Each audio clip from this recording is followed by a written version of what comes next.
dica rápida que eu queria compartilhar sobre interpretação do livro de Atos.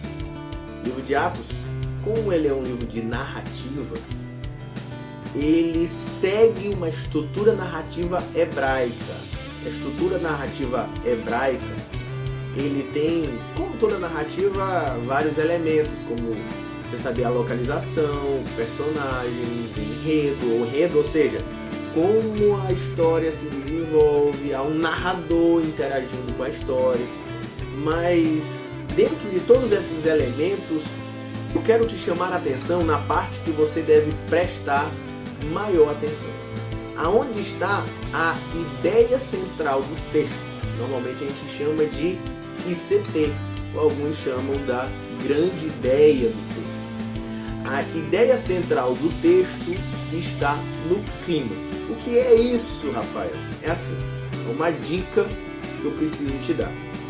A narrativa, ela se desenvolve em forma de montanha. Como é que é esse desenvolvimento em forma de montanha? Ele apresenta os personagens, ele se desenvolve através das cenas, e assim como uma série que você assiste na televisão, ou um filme, ele vai criando uma tensão, um suspense.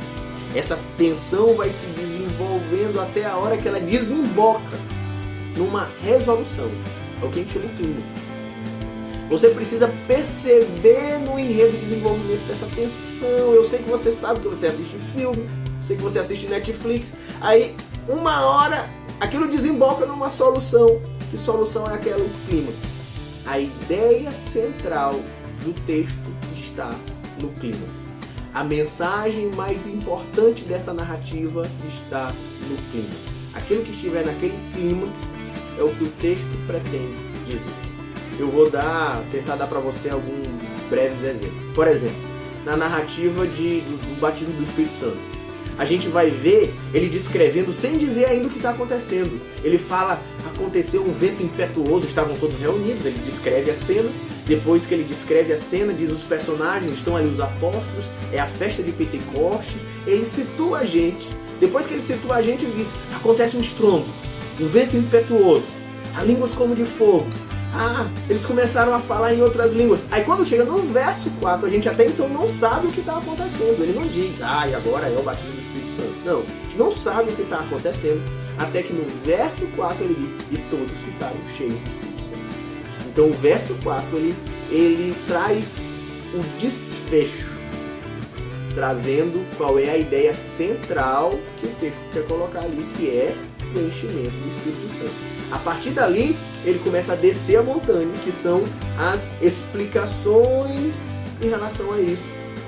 Que aí ele começa a explicar o que o enchimento do Espírito Santo veio fazer através da igreja, fazendo com que ela fale aqueles que falavam línguas diferentes, como por exemplo, lá o que aconteceu em Babel, agora foi revertido, eles falavam diferentes nações, mas todos se entendiam, uma comunidade profundamente unida, e uma comunidade que pregava a palavra de Deus no poder do Espírito, de forma sobrenatural, a todas as nações. É o desfecho daquilo, explicando o que o enchimento do Espírito Santo está fazendo. Então, o centro da mensagem está no clímax. Eu vou trazer uma do Evangelho, por exemplo, aquela mulher que quebra um vaso de alabastro na casa de Simão, o fariseu. Simão recebe Jesus e no meio daquela festa, onde Jesus está ensinando a palavra de Deus, o que acontece? Acontece uma mulher que invade e limpa os pés dele com suas lágrimas, enxuga com seus cabelos, beija os pés de Jesus. Há tantas questões energéticas muito interessantes nesse texto, mas não dá tempo para a gente trabalhar aqui. Até que a gente não sabe o que está acontecendo.